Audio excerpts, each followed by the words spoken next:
சஷ்டியை நோக்க சரவண பவனார் சிஸ்டருக்குதவும் செங்கதிர்வேலுன் பாதமிரண்டில் பன்மணி சதங்கை. என்ன அங்கிள், காலையிலே ஒரே பக்தி பரவசமா இருக்கீங்க, என்ன விஷயம்? அட, இது தெரியாதா இன்னைக்கு? ஐயோ அங்கிள், முழுசா சொல்லுங்க, இல்லை எனக்கு தலையே வெடிச்சிரும். இன்னைக்கு என்ன விசேஷம்? டேய், இன்னைக்கு தைப்பூசம்டா. என்னது தை பூசமா? அப்படின்னா என்ன அங்கிள்?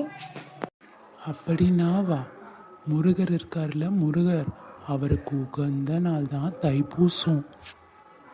அப்படியா? எனக்கு கொஞ்சம் விவரமா சொல்லுங்க, அப்பதான் எனக்கு புரியும். சரி சொல்கிறேன், நல்லா கேட்டுக்கோ.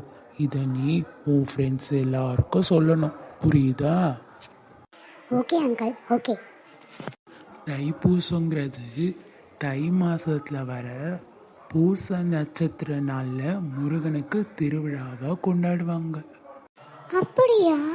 அப்புறம் என்னன்னா, உங்கள் அம்மா மாதிரியே முருகனோட அம்மா பார்வதி, அவங்க சூரபத்மன்கிற கெட்டவனை அழிக்க சொல்லி முருகருக்கு ஒரு வேலை கொடுக்குறாங்க. அந்த கெட்டவனை எவ்வளோ சண்டை போட்டு நேர்மையாக முருகன் கொண்டுடுறாரு. அதை தான் நம்ம மக்கள் தைப்பூசமாக கொண்டாடுறாங்க. அம்மா பேச்சை கேட்டதுனால முருகனுக்கு பெரிய திருவிழா. நம்மளும் நம்ம அம்மா பேச்சை கேட்டோன்னா நம்மளுக்கும் இந்த உலகம் திருவிழாவாக நம்மளை தூக்கி வச்சு கொண்டாடும். அவர் அவ்வளோ பவர்ஃபுல் கடவுளா அங்கிள்? என்னடா அப்படி சொல்லிட்டு? அவரோட புகழை பற்றி நான் அடுத்த வீடியோவில் சொல்கிறேன், ஓகேவா? இப்போ வா, கோவிலுக்கு போயிட்டு வரலாம்.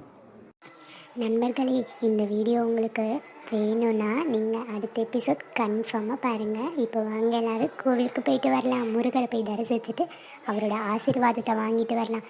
ஜிவி குரூப்புக்கு அவர் ஆசீர்வதிக்கட்டும். இந்த வீடியோ கண்டிப்பாக உங்களுக்கு பிடிச்சிருக்கும்னு நினைக்கிறேன். அப்படி பிடிச்சிருந்தா அடுத்தவங்களுக்கு எதனா டவுட்டாக இருந்தால் நீங்கள் என்கிட்ட கேளுங்க, உங்களுக்கு நான் பதில் சொல்கிறேன். டே, சீக்கிரம் வாடா வாடா, போயிட்டு முருகனை போய் தரிசிக்கலாம்.